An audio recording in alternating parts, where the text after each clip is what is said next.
Hello दोस्तों, क्या हाल चाल, कैसे आप सब। चलिए एक बार फिर से मैं संजीव आप लोग का दोस्त आ गया हूँ एक प्यारी सी क्लास ले। आज की इस क्लास को हम लोग एक प्यारे से न्यूमेरिकल से शुरू करते हैं दोस्तों। चलिए तो एक न्यूमेरिकल लिखेंगे सब लोग कि 3.0 सेंटीमीटर ऊंची कोई बिंब, ऊंची कोई बिंब 21 सेंटीमीटर फोकस दूरी के, 21 सेंटीमीटर फोकस दूरी के अवतल लेंस के सामने, अवतल लेंस के सामने, अवतल लेंस के सामने 14 सेंटीमीटर की दूरी पर रखी है, 14 सेंटीमीटर की दूरी पर रखी है, दूरी पर रखी है। ठीक है, 14 सेंटीमीटर दूरी पर रखी है। लेंस द्वारा निर्मित प्रतिबिंब की, लेंस द्वारा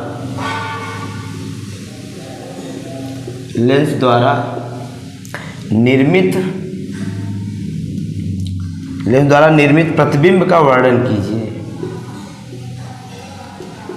प्रतिबिंब का वर्णन कीजिए। ये एक सवाल है, आइए इसको करते हैं। तो बेटा देखो इसमें दिया क्या क्या है, पहले ये समझो। 3 सेंटीमीटर ऊंची कोई बिंब है, यानी कि O का मान दे रखा है। यहीं पे देख लेते हैं कि O का मान देखो दे रखा है 3 सेंटीमीटर, 3.0 सेंटीमीटर है, 3.0 सेंटीमीटर।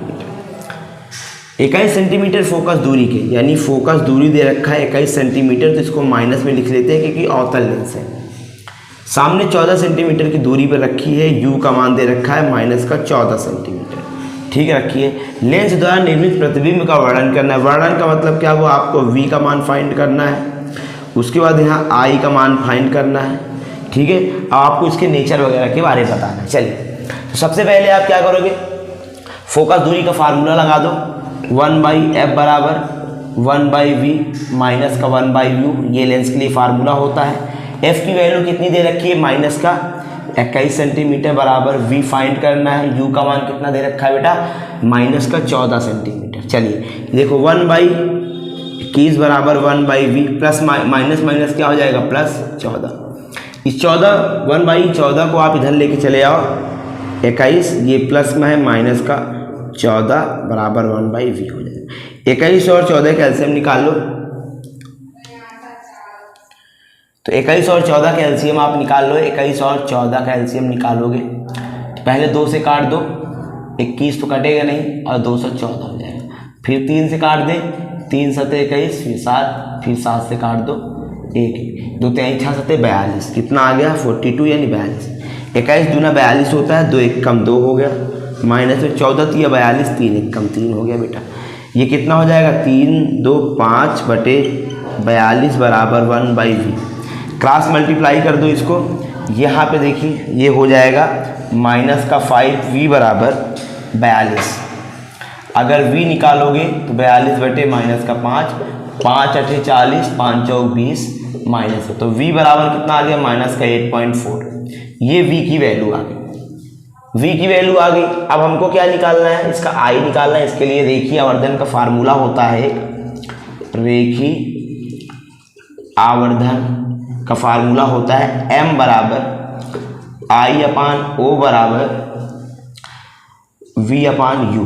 ठीक, तो यहाँ पे आप I/O बराबर V/U वाला फार्मूला रखिए। यहाँ पे देख लो, I का मान नहीं पता, फाइंड करना है। O का मान कितना है, 3 है, बराबर V की वैल्यू अभी आप निकालो, माइनस का 8.4 बटे में कितना आ जाएगा, U का मान कितना है बेटा, माइनस का 14।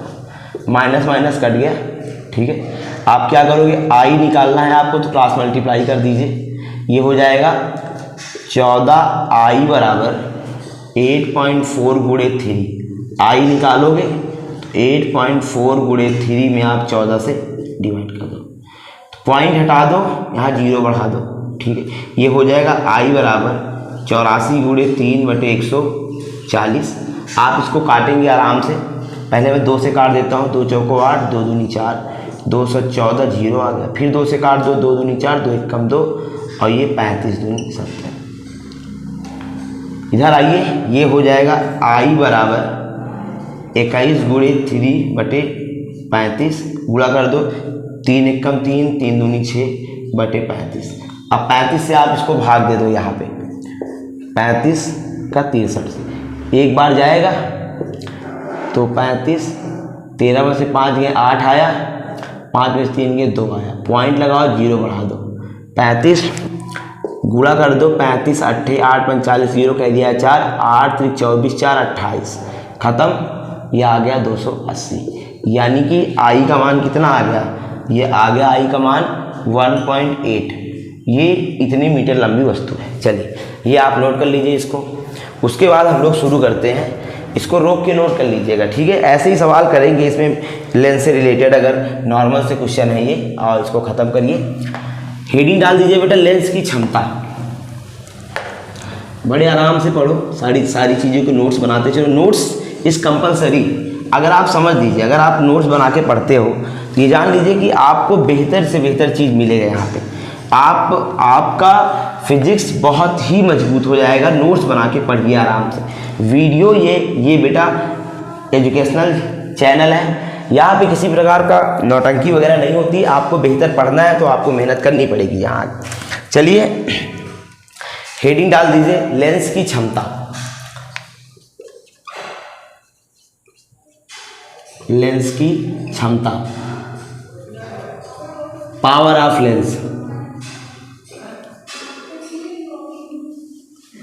Power of lens. चलो क्या होता है लेंस की क्षमता, ये समझेंगे थोड़ा सा हम लोग, ठीक है। एक लेंस हमने ये बनाया, ठीक, एक लेंस हमने ये बनाया, ध्यान से देखो लेंस, ये इसका ऑप्टिकल पॉइंट P हो गया, इसमें इसका ये ऑप्टिकल पॉइंट P हो गया, ठीक है। होता क्या है बेटा, यहाँ समझो आराम से। मान के चलो कोई प्रकाश की किरण आई प्रिंसिपल एक्सिस के पैरेलल, तो ये कहाँ से जाएगी, ये फोकस से चली जाएगी, इसका फोकस ये हो गया। समझो आराम से इसको, ठीक है। यहाँ भी कोई प्रकाश की किरण आई प्रिंसिपल एक्सिस के पैरेलल, ये चली गई यहाँ से, इसका फोकस यहाँ पे होगा। आप क्या देख रहे हो यहाँ पे कि इसकी फोकस दूरी स्मॉल f ये है, इसकी फोकस दूरी स्मॉल f ये है, ठीक है। आपने क्या देखा, यहाँ पे जो लेंस का विचलन है, ये मान लो ये 45 डिग्री होगा माना, और इसको अगर आप देखोगे तो ये इससे कम है कि नहीं, मान लेते हैं 30 डिग्री, कुछ भी समथिंग आप ऐसे ले सकते। आपको यहाँ पे क्या देखने को मिला दोनों के बीच में कि यहाँ पे फोकस दूरी जो है बेटा ये कम है। अगर फोकस दूरी कम है तो आपने क्या देखा यहाँ पे कि भैया लेंस की पावर जो है ये ज़्यादा है। ज़्यादा होने का मतलब इसने लेंस को ज़्यादा विचलित कर दिया, ज़्यादा। यहाँ पे जो विचलन कोण है ये भी क्या है, ज़्यादा है। अगर यहाँ पे आप देखो तो फोकस दूरी क्या है, ज़्यादा है, तो पावर क्या है बेटा, पावर कम है। इसने प्रकाश किरण को कम बैंड किया, कम होगा, तो यहाँ विचलन कोण भी क्या होगा, कम होगा। अच्छा आप यहाँ पे देखो फोकस दूरी और पावर के बीच में रिलेशन, यहाँ पे देखो, यहाँ पे रिलेशन आपने क्या देखा, कैसा रिलेशन बन रहा है कि जो फोकस दूरी अगर कम है तो पावर ज़्यादा है, या फिर फोकस दूरी अगर ज़्यादा है तो पावर क्या है, कम है। तो आपने क्या देखा बेटा कि जो ये पावर है ये इन्वर्सली प्रोपोर्शनल है 1/f के, यानी कि इन्वर्सली प्रोपोर्शनल है 1/f के। यानी आप क्या देख रहे हो कि यहाँ पे अगर फोकस दूरी को बढ़ाएंगे तो पावर कम हो जाएगी, फोकस दूरी को हटाएंगे तो पावर ज़्यादा हो जाएगी। तो बेटा आपने पढ़ा होगा प्रोपोर्शनल का साइन हटाते हैं तो कोई कांस्टेंट वैल्यू लाते हैं 1/f। यहाँ पे k बराबर अगर हम 1 मान लें तो हो जाएगा p बराबर 1/f। ये आ गया लेंस की क्षमता का फार्मूला p बराबर 1/f, ठीक है। यहाँ पे समझो अगर मैं इससे इसकी डेफिनेशन बनाऊँ तो क्या बोलूँगा, किसी लेंस में लेंस की क्षमता, लेंस की जो क्षमता है, क्षमता ये फोकस दूरी के व्युत्क्रम के बराबर होता है, व्युत्क्रम के बराबर होता है, ये होता है फोकस दूरी। अच्छा नोट में थोड़ा समझना है मेरी बात, इधर नोट में बेटा कुछ चीज़ समझना है। यहाँ पे नोट में क्या देखना है आपको कि बेटा अगर ये लिखा है p बराबर 1/f, अगर ये मीटर में है तो इसको ऐसे लिख दिए, अगर P बराबर 1/f सेंटीमीटर में हो तो इसको हम क्या कर देते हैं, 100 कर देते हैं। ये आ गया यहाँ पे, ये समझो। फिर यहाँ पे देखो नोट में, थोड़ा सा नोट में इसकी यूनिट क्या होगी, यूनिट यानी इसका मात्रक, लेंस की क्षमता का मात्रक। अगर आप देखोगे बेटा यहाँ से तो आपको पता चले कि 1/f है, इसका मतलब सर इसका 1/मीटर हो सकता है, लेकिन ये क्या है, गलत है। ना तो ये इसका 1/सेंटीमीटर हो सकता है, ये भी गलत। इसका मात्रक होता है डायोप्टर। क्या होता है, डायोप्टर, ठीक है। डायोप्टर यानी कि D से लिखते हैं या -D से, ऐसा कुछ लिखते हैं डायोप्टर। ये हो गया। चलिए अगर मैं आपसे बोलूं कि लेंस जो होते हैं बेटा, ये दो प्रकार के होते हैं। लेंस आपको पता है, एक होता है उत्तल। अच्छा, उत्तल लेंस की जो क्षमता होती है, क्षमता ये होती है बेटा धनात्मक। क्या होती है, धनात्मक, पॉजिटिव, याद रखिएगा। उत्तल लेंस की क्षमता क्या होती है, धनात्मक। और जो एक होता है अवतल लेंस, अवतल लेंस की क्षमता ये क्या होती है, ऋणात्मक। नोट करिए इसको इतना, फिर आगे चलते हैं, नोट कर लीजिए।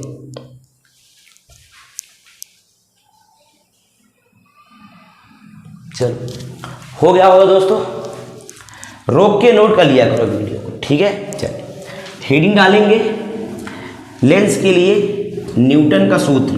देखो न्यूटन बाबा थे, आप तो जानते होंगे सर आइजैक न्यूटन को, एक महान साइंटिस्ट जिनके नाम से काफ़ी ज़्यादा बहुत सारे पेटेंट हैं फिजिक्स वगैरह में, हर जगह पे बहुत महान साइंटिस्ट हैं। इनका आपने मैकेनिज्म में यानी कि क्लास 11 में खूब ढेर सारे पढ़े होंगे, इनके थ्योरम वगैरह।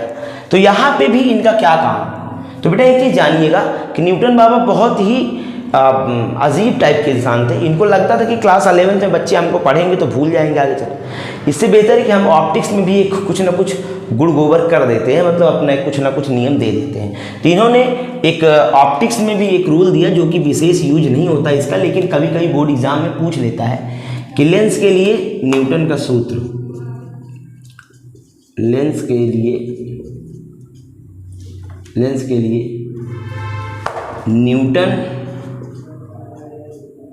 न्यूटन का सूत्र आपको मिलेगा कहीं ना कहीं, आपके बुक में देख लीजिएगा। होता क्या है, न्यूटन सर ने कुछ एक लेंस के लिए सूत्र दिया, लेकिन इन्होंने कुछ बाध्यता रखी। इन्होंने कहा ऐसा है कि जब लेंस में, जब पहले ये समझो, जब लेंस में सभी दूरियों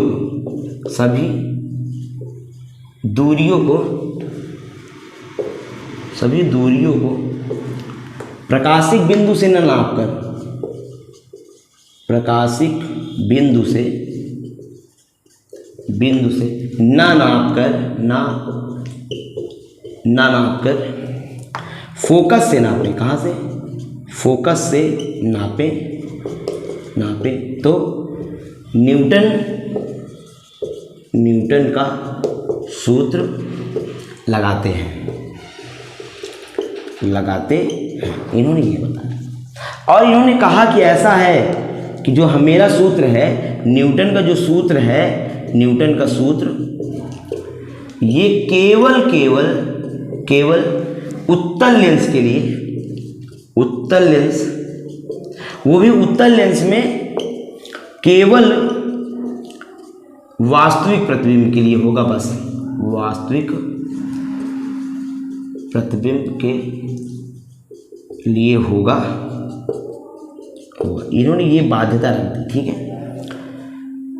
ये बाध्यता इन्होंने रख दी कि अगर मेरा यूज करोगे तो केवल कहाँ, उत्तल लेंस में, और केवल किसके लिए, प्रवास्तविक प्रतिबिंब के लिए बस।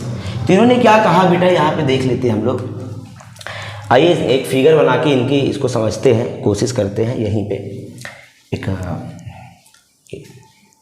यहाँ पे समझने की कोशिश करते हैं, या तो यहाँ थोड़ा सा फिगर बना लेते हैं। फिर इन्होंने क्या किया, एक लेंस लिया, ठीक।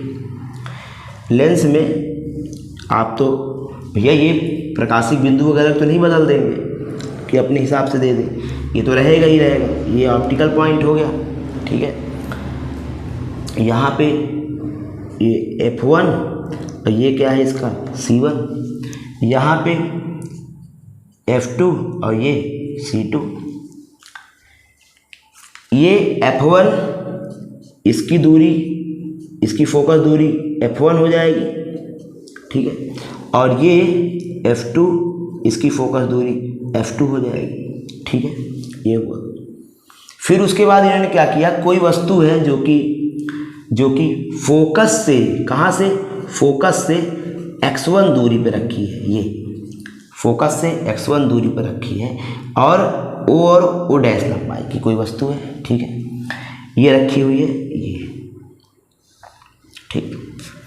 और यहाँ से कोई प्रकाश की, सॉरी यहाँ पे देखो, कोई प्रकाश की किरण जो कि फोकस से होकर गई।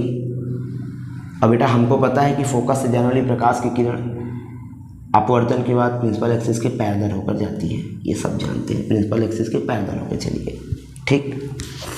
दूसरी किरण गई प्रिंसिपल एक्सिस के पैरेलल, ये कहाँ से जाएगी, फोकस से चली जाएगी, थोड़ा टेढ़ी बन रही है हमारी लाइन, ये सीधा, ये जहाँ पे इंटरसेक्ट की, यहाँ पे देखो इंटरसेक्ट की, ये प्रतिबिंब I और I डैश प्राप्त होगा, जो कि फोकस से x2 दूरी पर है। कितनी दूरी पर है, x2 दूरी पे है। अगर आप इनके नियम को लिखना चाहोगे बेटा तो लिख भी सकते हो ऐसे। अगर मैं यहाँ पे थोड़ा सा कुछ लंब डाल दूँ, ये मान लो ये बिंदु M मान लेते हैं, यहाँ पे एक लंब डाल देते हैं, ये बिंदु N मान लेते हैं, ठीक है, समझना मेरी बात का। तो इन्होंने क्या किया, थोड़ा सा माना वाना लिख लेना, इनके फार्मूले में माना लिख लेना। माना, कोई लेंस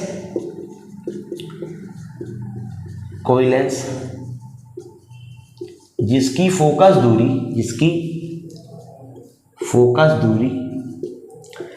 F1 व F2 है, ठीक है, F1 व F2 है, फोकस से x1 दूरी पर कोई वस्तु O डैश रखी है, जिसका प्रतिबिंब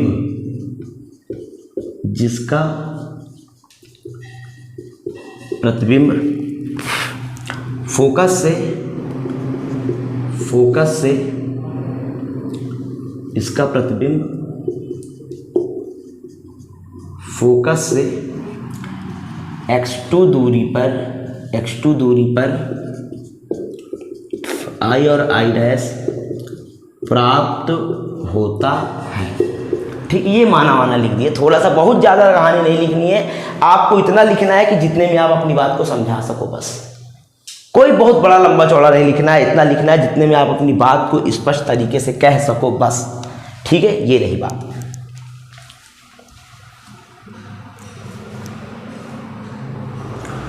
अब दोस्तों आपने पढ़ा होगा समरूप त्रिभुज,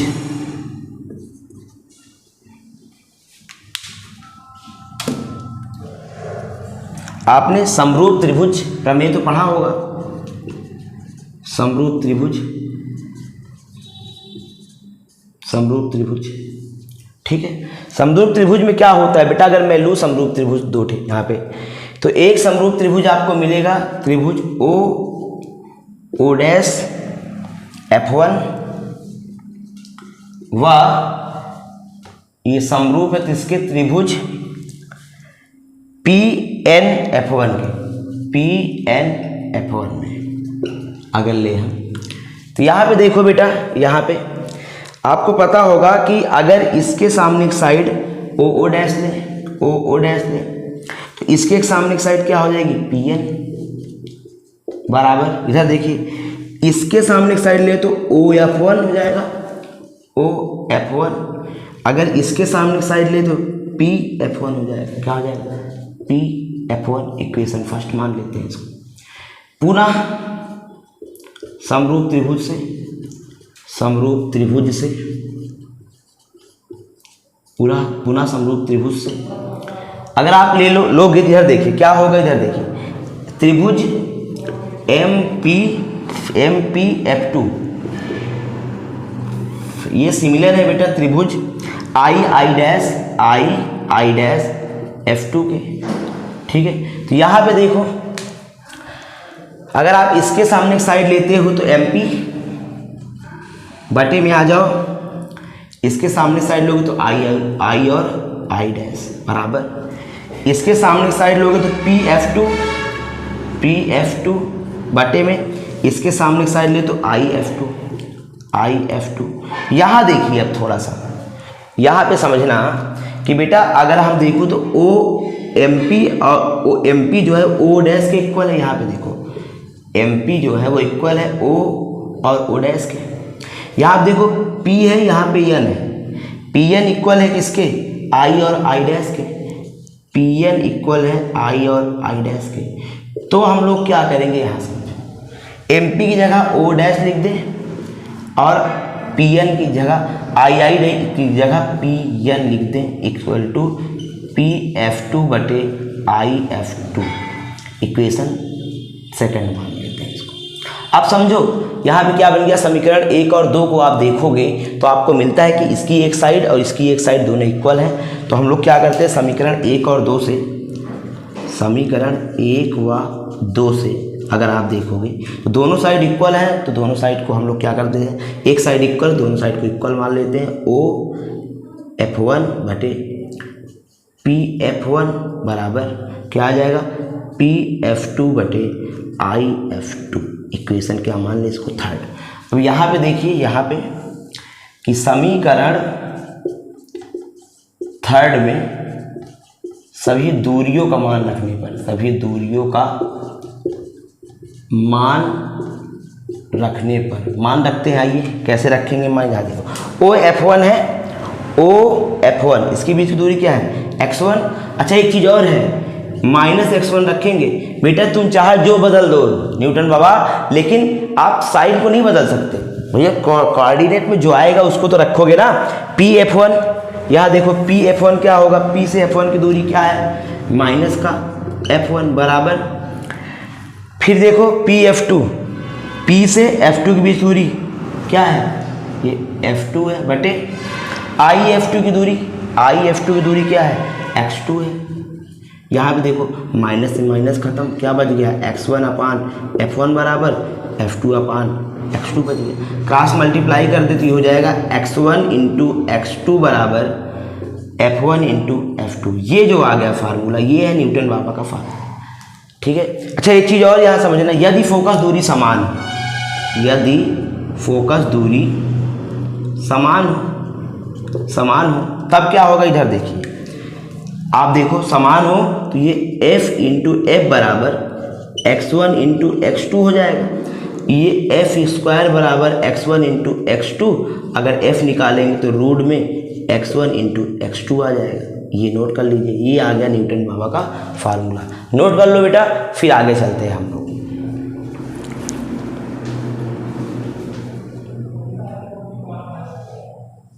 ठीक है, चलिए नोट हो गया होगा आप लोगों का। ख़त्म करते हैं, इस पे आप देख लीजिएगा, अगर आपको एक कार्ड न्यूमेरिकल मिलते हैं तो कर लीजिएगा, बाकी इतना इंपॉर्टेंट नहीं है।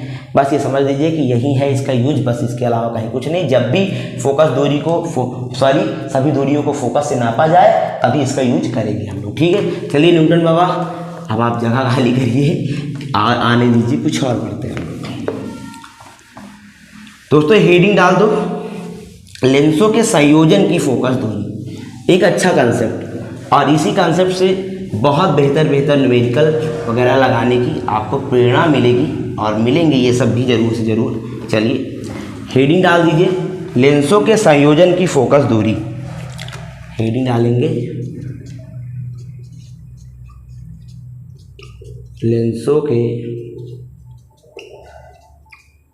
संयोजन की फोकस दूरी, लेंसों के संयोजन की फोकस दूरी। चलिए बेटा बहुत ही आसान तरीके से इसको समझेंगे हम लोग। मान लो कोई एक लेंस ये है, ठीक, दूसरा लेंस इसी से टच करके रखा गया है, थोड़ा उल्टा सीधा बने हैं और अच्छे से बनाने की कोशिश करते हैं हम लोग। ये कोई एक लेंस है, ये दूसरा लेंस है, ये संपर्क में रखा है, एकदम टच में रखा है, ठीक है। ये संपर्क में रखे हैं दोनों लेंस, ठीक है। समझेंगे इसको आराम से। यहाँ पे देखो ये L1 लेंस है, ये L2 लेंस है, इसकी फोकस दूरी f1 है, इसकी फोकस दूरी f2, ठीक है। लेंस से बेटा u दूरी पर, कितनी दूरी पर, u दूरी पर कोई एक वस्तु, बिंदुवत वस्तु रखी है O, ठीक है। यहाँ से कोई प्रकाश की किरण गई लेंस L1 पे, सपोज दैट माना लेंस L2 ना हो, तो अगर ये नहीं होगा तो आप देखोगे इसका अपवर्तन होगा, कुछ यहाँ जाके प्रतिबिंब बनेगा I डैश, ये ना हो तो इसलिए इसे I डैश से बना रहे हैं, ठीक है। इसकी दूरी V डैश होगी, ठीक है। अगर मान लो भैया, यहाँ पे समझना मेरी बात को आराम से, देखो जब तक मार्कर गिरता नहीं तब तक क्लास कंप्लीट होती नहीं, ये गिर जाता है समझ जाते हैं कि बढ़िया जाएगा, ठीक है।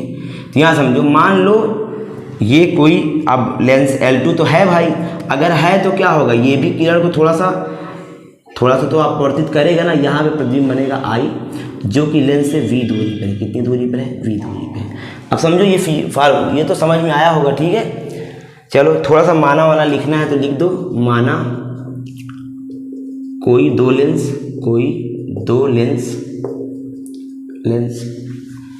L1 व L2 जिनकी फोकस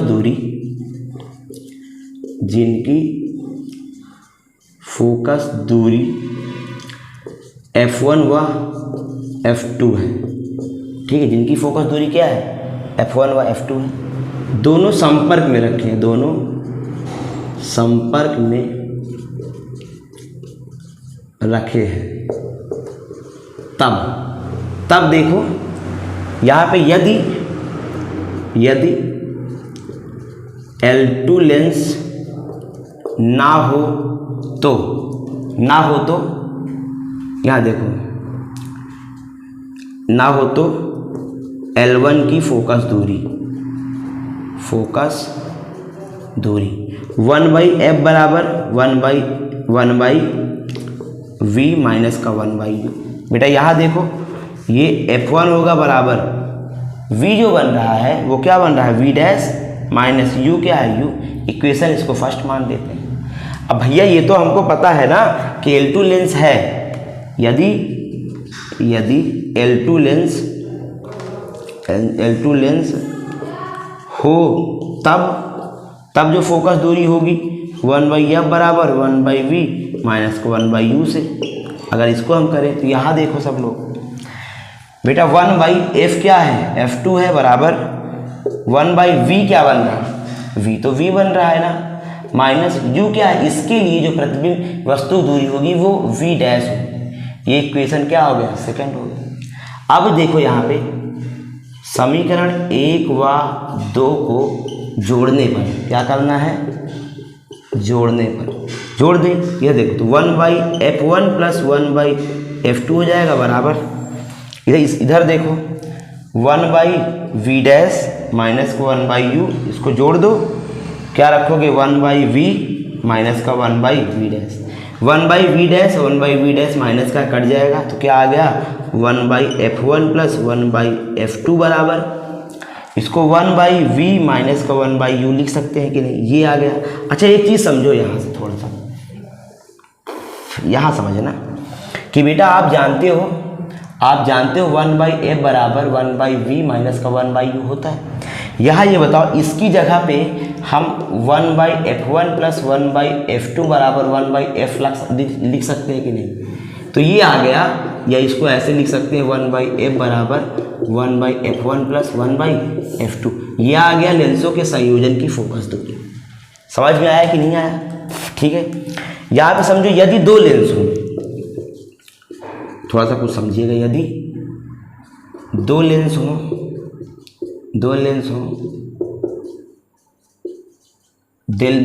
जिनकी फोकस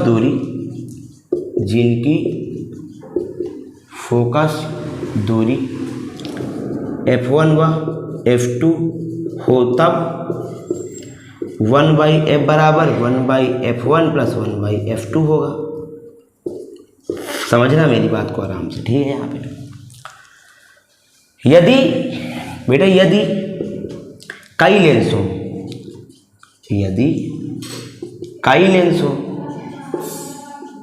लेंस हो जैसे इनकी फोकस दूरी F1, F2, F3, F4, Fn तक हो, तो क्या लिखेंगे 1/f बराबर 1/f1 plus 1/f2 plus 1/f3 plus 1/f4 plus dot dot करके 1/fn कर सकते हैं। ठीक है, ये आ गई, नोट करो इसको, तो फिर आगे चलते हैं। ठीक है, नोट करो बेटा तुरंत। चलिए, हो गया होगा, आइए आगे समझते हैं थोड़ा सा।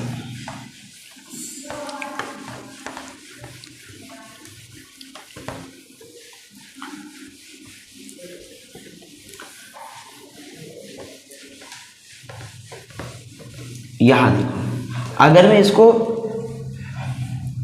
इसको क्षमता के रूप में लिखूं, इसको मैं क्षमता के रूप में लिखूं, तो क्या होगा, इधर देखो P बराबर P1 plus P2 plus P3 Pn हो जाएगा क्षमता के रूप में। ठीक है, अब यहाँ पे समझो थोड़ा सा, यदि मान लो कोई दो लेंस है, एक लेंस ये है, दूसरा लेंस ये है, दोनों के बीच की दूरी बेटा स्मॉल d है। अगर दोनों के बीच की दूरी स्मॉल d हो तब क्या होगा, यह समझो, तब क्या होगा 1/f बराबर 1/f1 plus 1/f2 minus d/f1 into f2 हो जाएगा। ठीक है, इसकी फोकस दूरी। ऐसे सवाल अगर आएंगे कि कुछ दो लेंस जो कि एक दूसरे से d दूरी पर रखे हो, तब ये वाला फार्मूला यूज करें। अगर इसको हम क्षमता के रूप में लिखें, क्षमता के रूप में तो क्या हो जाएगा, P बराबर P1 प्लस P2 प्लस, तो यहाँ पे P बराबर P1 प्लस P2, तो ये D P1 इंटू P2 हो जाएगा ये। ठीक है, नोट कर लीजिए। चलिए आइए इससे एक न्यूमेरिकल करते हैं, आज की क्लास को यहीं पे ख़त्म करते हैं। एक न्यूमेरिकल करते हैं इससे। लिखो बेटा, एक न्यूमेरिकल है, किसी 30 सेंटीमीटर फोकस दूरी के, यहाँ पे लिखेंगे कि किसी 30 सेंटीमीटर फोकस दूरी के उत्तल लेंस, फोकस दूरी के उत्तल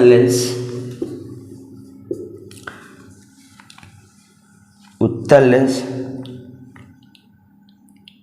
किसी 30 सेंटीमीटर फोकस दूरी के उत्तल लेंस के संपर्क में रखे 20 सेंटीमीटर फोकस दूरी के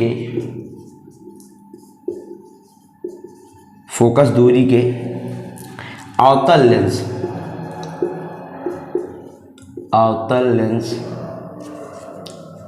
में रखे 20 सेंटीमीटर के फोकस दूरी के अवतल लेंस के संयोजन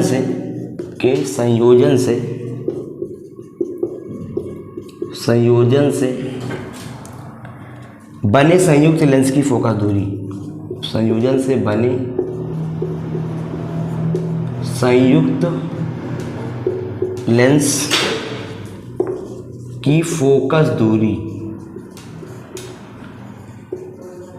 दूरी क्या होगी, आपसे पूछ रहा है। चलिए सवाल है, क्या है बेटा, यहाँ देखो, किसी 30 सेंटीमीटर फोकस दूरी के उत्तल लेंस, इसका f1 दिया हुआ है 30 सेंटीमीटर। थोड़ा इसको एक चीज़ ध्यान रखेंगे कि उत्तल और अवतल की जो साइन है उसको ध्यान रखेंगे, बाकी सब ठीक हो जाएगा। ठीक है, फोकस दूरी अवतल लेंस के लिए f2 का मान जो होगा वो -20 सेंटीमीटर होगा, और इसके संयोजन से बनने वाले फोकस दूरी की हमको गणना करनी है, ध्यान से देखो।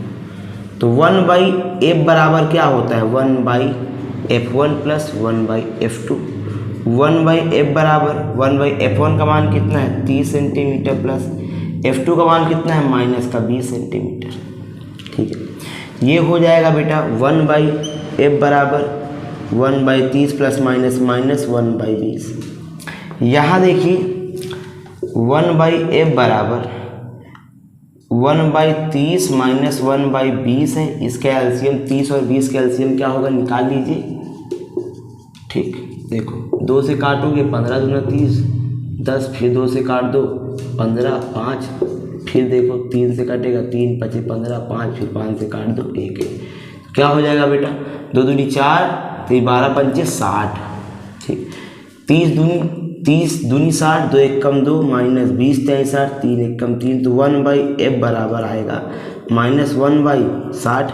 क्रॉस मल्टीप्लाई कर दो बेटा, तो -f बराबर 60, यानी कि फोकस दूरी आ जाएगी माइनस का 60 सेंटीमीटर। ये आ गई संयुक्त लेंस की फोकस दूरी। चलिए आज के लिए वीडियो यहीं तक रखते हैं, इसके बाद हम लोग इसके बाद वाले कंसेप्ट को पढ़ेंगे। चलिए दोस्तों, थैंक यू, धन्यवाद आप लोगों का, और प्लीज़ वीडियो को शेयर, लाइक और सब्सक्राइब जरूर कर दीजिएगा। आप लोग से यही आशा और विश्वास है हमारे। चलिए जय हिंद, मिलते हैं आप लोग से नेक्स्ट वीडियो में।